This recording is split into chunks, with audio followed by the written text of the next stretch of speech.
Assalamualaikum warahmatullahi wabarakatuh. Saudara jamaah, saya meneruskan perjalanan akhirat. Nggih. Kita tadi sampai di apa? Alam kubur. Saudara, kita bayangkan orang di dalam kubur 5 menit itu bisa seperti setahun, bisa seperti 2 tahun rasanya. Kita semua akan dikubur. Zurul kubur fa innahu tudzakirukum lil maut. Ziarahlah kubur, kamu itu untuk mengingatkan kamu akan mati. Kita ini pasti mati, saudara. Ya, saya tadi tidak menakut-nakuti, cuman menjalankan cuman menjalankan tugas basyiron wa nadhiran. Ngoten nggih? Menakut-nakuti apa enggak berarti itu, saudara jamaah? Ya menakut-nakuti. Artinya kita ini, saudara jamaah, bakal mati. Nggih napa nggih? Kapan itu, saudara jamaah? Kapan kita bakal mati? Sewaktu-waktu. Allah meminta falaqtahamal aqabah. Surat apa itu? Falaqtahamal aqabah fakku raqabah au it'amu fi yaumin dzi masghubah. Surat apa? Al-Balad. Falaqtahamal aqabah. Kita harus punya sesuatu yang besar dalam hidup ini. Maksudnya gini ya, setiap manusia harus punya sesuatu yang bisa diandalkan, amalan andalan. Alhamdulillah, jazakumullah khairan. Allah paring barokah, sehat kuat waras, hidup mulia, mati masuk surga, jodohnya barokah, tempatnya barokah, haji yang barokah. Jazakumullah khairan. Terus ya, saudara, falaqtahamal aqabah ini biasanya saya sampaikan di judulnya itu cari surga dari kemampuan. Cuman ini saya sisipkan di kuburan ini. Kita itu supaya mikir bahwa kita harus punya andalan, punya amalan andalan. Harus mikir. Apa amalan andalan di sini? Maksudnya Allah itu sesuatu yang nggak mungkin kamu kerjakan dalam keadaan biasa. Apa itu? Misalnya ahli sholat malam. Zaman harus punya itu, ahli sholat malam. Jadi pokoknya jam 2 tet bangun sholat sampai jam 4. Ada orang yang begitu, saudara. Gak pernah miss. Zaman ahli sodako, pokoknya enek mubalek, enek tamu, enek opo wis bawain sodako, ajak ke rumahnya, kasih minum, kasih apa. Ahli sodako itu surganya sendiri. Bahkan kalau sodako itu dipikirin, kalau ngasih kue mesti ada minumnya. Betul nggih? Itu orang yang seperti itu namanya care. Apa bahasa Jawa niku anu apa? Gemati. Jadi kalau ngedui, misalnya ngasih getuk, ya sak kopine. Nggih napa nggih? Kalau ngasih kopi ya kudu enek pengantarnya, bukan rokok, nggih, bukan rokok, enggak boleh rokok. Ya apalah ya toh. Ngasih udung dengan pinnya. Apa? Bros. Jadi orang yang seperti itu sejamaah berarti mikir terus. Nanti saya terangkan insyaallah habis Isya. Tapi setiap manusia harus punya suatu amalan yang andalan. Contoh lagi, khatam Quran. Kali-kali ini saya ceritakan, saya punya kawan akrab, saudara jamaah, sampai sekarang setiap 3 hari 4 hari khatam Quran. Dan dia punya anak 7, guru pondok, istrinya jualan, yang ngajar pondok, yang ngajar kelompok, tapi tiap 3 hari 4 hari khatam Quran. Jadi dia bangun malam itu baca 2 juz 3 juz. Kan berarti sudah harinya sudah, misalnya tadi malam, ini hari Minggu kan, berarti tadi malam itu berarti sudah Minggu. Jadi Minggu itu sudah baca 2 juz 3 juz. Sebelum subuh dia nunggu subuh itu 1 juz. Setelah sholat malam menunggu subuh 1 juz. Habis sholat subuh zikir apa-apa, kalau dia nggak ngajar dia baca Quran lagi. 2 juz 3 juz. 2 juzan, pokoknya nggak sampai 3, 2 juz. Habis itu nanti kalau ngajar, nanti setelah ngajar nunggu apa? Terbit itu baca 1 juz 2 juz. Pokoknya sehari itu 10 juz ringan. nunggu asar, nunggu zuhur, setelah asar mau tidur itu baca Quran. Habis asar baca Quran. Ngawasin amal soleh, baca Quran. Jadi 10 juz itu bagi dia, saya tanya, kok bisa kamu? Ringan, Cak. Saya sudah biasa. Saya ingin beramal sesuatu yang besar. Ya kalau anaknya 7 saya lihat dia itu ya nggak punya pembantu ya, nyebokin apa di Indonesia saudara ya. Apa masak istrinya punya warung gede gitu, dia juga masak, belanja, tapi setiap 3 hari 4 hari khatam Quran. Zaman berapa hari sekali khatam Quran saudara? Hah?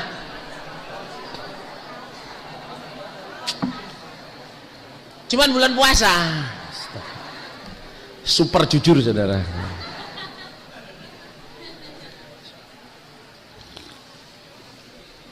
Usahalah menjadi orang yang ahli Quran atau ahli sholat. Ada juga kawan saya sudah maaf senangannya sholat, sehari semalam tuh sholat sunnahnya minimum 40 rakaat minimum. Dan ini ringan sebenarnya. Malam dia kerjain berapa? 11 rakaat malam itu. Terus duha dia tulis dia kerjain 12 rakaat.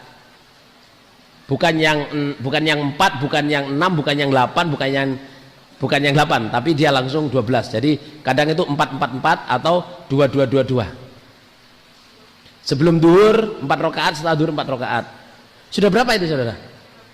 Sebelum asar kan 4 rakaat. Siapa yang menjaga sebelum duhur setelah duhur 4 rakaat diharamkan masuk neraka.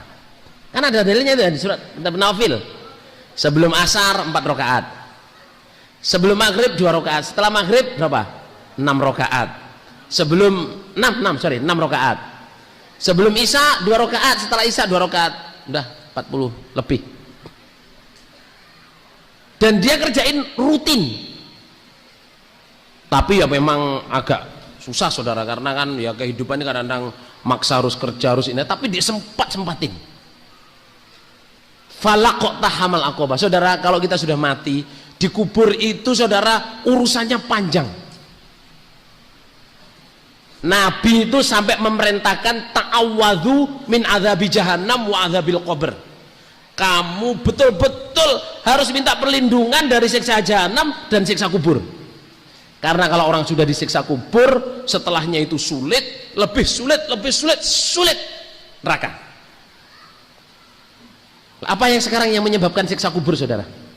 Apa? Tidak bisa menjaga najis, terus ngerasani, terus tidak bisa menjaga najis. Yang utama itu adu domba. Tidak bisa menjaga najis, adu domba, ngerasani, menganggurkan diri di waktu siang, kerja doang, malamnya tidur terus, itu juga siksa kubur.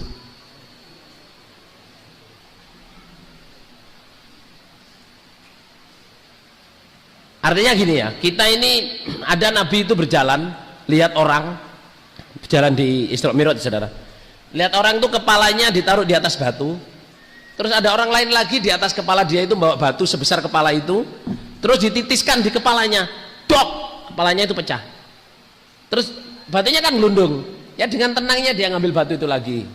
Lah orang yang kepalanya gini tuh teriak-teriak nangis, terus kepalanya utuh lagi, terus dia teriak-teriak itu supaya nggak bisa supaya nggak ke batu lagi, tapi dia mapan lagi. Dan dia tahu ada yang mau mecah kepalanya, dia teriak-teriak. Itu sepanjang di dalam kubur berapa ribu tahun saudara. Ditanya oleh Nabi, lah ya orang kok ya melas kayak gitu, ini apa toh siksanya kok berat sekali? Dia ini orang yang siang harinya bekerja, tok tidurnya malamnya tidur terus. Orang iman ini nggak bahas orang kafir nggak dibahas saudara. Sampean loh pagi kerja, wes boleh tek TV mangan, koran, SMS, tidur blek, ngorok, bangun lagi, gitu lagi. Sama itu diancam siksa saudara. Sama itu orang iman. Berangkat kerja, bacalah istighfar, zikir. Gimana lho? Dari pagi baca Jakarta Post, apalagi Pos Kota, terus detik.com yang gambar kotang-kotang, pentil, ya Allah apa? Astagfirullahaladzim. Kita ini ada orang jamaah itu nggak koreksi diri. Yang dipajak Quran nggak dipegang. Berangkat kerja ngobrol, pulang kerja ada waktu telepon ngomong sama orang, gedabru sana sini. Habis itu capek di rumah, waktunya nggak sambung, kalau nggak TV tidur ngobrol. Itu diancam siksa sama saudara, kepalanya taruh di atas batu, ditutup batu. Apa yang menyebabkan orang selamat dari siksa kubur? Apa? Meninggal pada hari Jumat. Yang pertama, itu kita tidak bisa menentukan, soalnya kita nggak tahu kapan kita mati. Gimana lur? Terus orang yang menghafalkan surat Al-Mulk dan membacanya, itu selamat dari siksa kubur. Saudara, siapa yang sudah hafal surat Al-Mulk? Siapa yang belum hafal surat Al-Mulk? Loh, yang ngacung sedikit, berarti hafal semua ini saudara. Sampean kalau hafal insya Allah lancar. Orang baca paling lambat itu 20 menit. Membacanya sudah ngecek-ngecek. Saudara, sampean spend waktu 20 menit ya. Tapi sampean selamat dari siksa kubur. Kira-kira enak apa enggak saudara? Kira-kira kurup apa enggak? Kurup apa enggak? Kurup. Saudara, ayo kita kembali kepada syariah, kepada ibadah, kepada hakikinya kita hidup ini. Kita ini pengen masuk surga, selamat dari neraka. Gimana bagaimana lur? Kita ini usaha supaya kembali ke rumah kita semula surga. Terus kelakuan kita harus cocok. Kelakuan kita harus cocok. Sempatkan Al-Mulk ini sejamaah. Jangan hanya hafal dan dibaca. Bagi yang belum hafal, sampean usaha membaca tiap hari. Sampean membaca tiap hari. Kalau pengen ngapalin, mudah sekali. Saya beri tahu triknya. Setiap hari sampean baca setiap ayat minimum 20 kali. Minimum. Jangan ngapalin dulu. Jadi baca 20 kali, baca 20 kali, baca 20 kali, baca 20 kali sampai sak lembar. Habis itu cuman baca, ulangi lagi baca 20, 20, 20, 20, 20. Itu sebentar sekali saudara, nggak lama. Habis itu baru sama hafalin ya, hafalin. Jangan ngapalin 2 lembar, sak lembar itu tuh aja, atau separuh lembar. Setiap ayat baca 20, 20, 20, separuh lembar, 20, 20, 20, 20, baru kalau dalannya hafalin. Kalau di Madinah bukan 20, setiap ayat dibaca 50 kali. Itu Madinah. Kalau Mekah boleh 20 sampai 50. Kalau Madinah 50. Ngapalin Quran, jadi usahain saudara, tabarok, penting. Saya pernah dengar cerita dari seorang jamaah. Dia punya nenek itu tinggalnya di kamar ya. Setiap hari ibu ini pagi baca Ar-Rahman sama Al-Mulk, sore baca Ar-Rahman sama Al-Mulk, tiap hari. Lah nenek ini tinggalnya sakit, nggak bisa bangun, nggak biasa beol ya di situ kamar itu, kencing ya di sana pakai pispot sama pakai itu, tiap hari. Bau situ, meskipun juga dibersihin, di apa itu bau. Gimana saudara tempat beol? Ya dibersihin ya tetap bau, kamarnya bau, pesing lah, nggak enak. Suatu saat saya di jamaah, seminggu sebelum meninggal, ini keluarganya orang jamaah. Seminggu sebelum meninggal tuh kamar itu wangi gitu, wangi yang mengenakan, tapi semua orang takut. Tapi wangi banget, wanginya itu nggak wangi yang menakutkan, nggak. Ini bau wangi apa sih ini? Nggak taunya ibu ini meninggal dikubur, sampai seminggu berikutnya itu masih wangi. Setelah seminggu meninggalnya ibu ini, kamar itu balik bau tahi sama bau apa? Kencing. Padahal kan sudah dipel tiap hari itu, masih baunya itu nempel.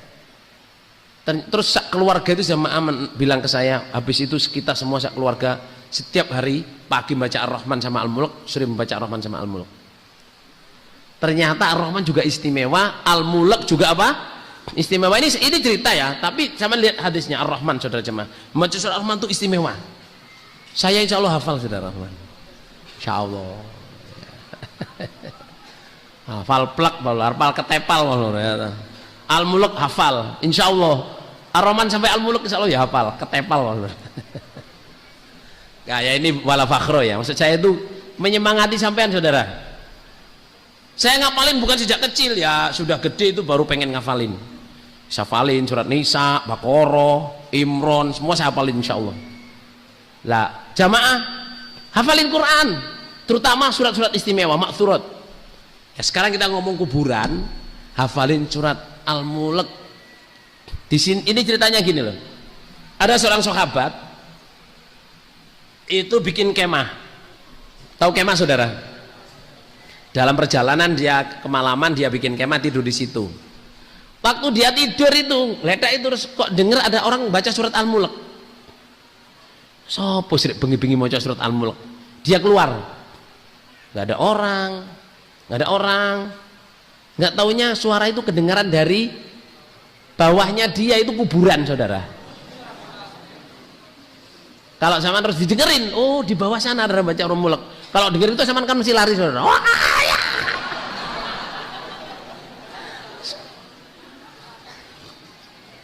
Sahabat itu dengerin sampai hatam saudara. Ya tetap tidur di situ. Siapain sih gak ada orang baca surat Al-Mulk di bawah. Terus cerita ke Nabi ini saya bikin kemah, saya nggak tahu kalau bawah itu kuburan. Terus nggak ada orang baca surat Al-Mulk Nabi. Apa itu istimewanya? Surat Al-Mulk itu siapa yang menjaganya, hafal dan membaca. Man hafidhoha ini maknanya banyak. Ada yang man hafidhoha cukup membaca tiap hari, ada yang menghafidhoha itu ya hafal ya dibaca. Jadi sama baca tiap hari cukup. Tapi ada yang memaknai hafidhoha maksudnya ya hafal ya membaca. Maknanya menjaga. Maka dia pasti selamat dari siksa kubur. Well, saudara, poin saya ya, sampean kita semua usaha mudah-mudahan selamat dari siksa kubur. Amin. Karena itu sangat kita perlukan. Di kuburan bukan sebentar. Sahabat-sahabat sekarang sudah dikubur 14 abad. Kalau mereka tidur bangun itu mereka seperti tidak tidur. Kok cepat sekali saya bangun tidur. Tapi kalau orang-orang yang zaman Nabi disiksa, sudah berapa abad disiksa saudara? 14 abad. Capek. Gak usah nunggu itu, siksa sehari aja capek.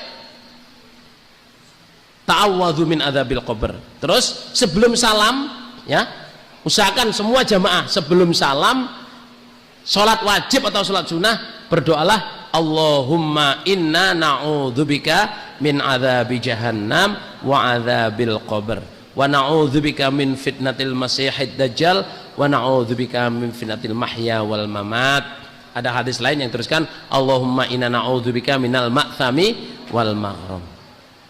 Sampeyan mulai sekarang lazimkan itu, karena selamat dari siksa kubur itu penting. Nabi mengatakan ta'awwadhu min adzabi jahannam wa adzabil qabr.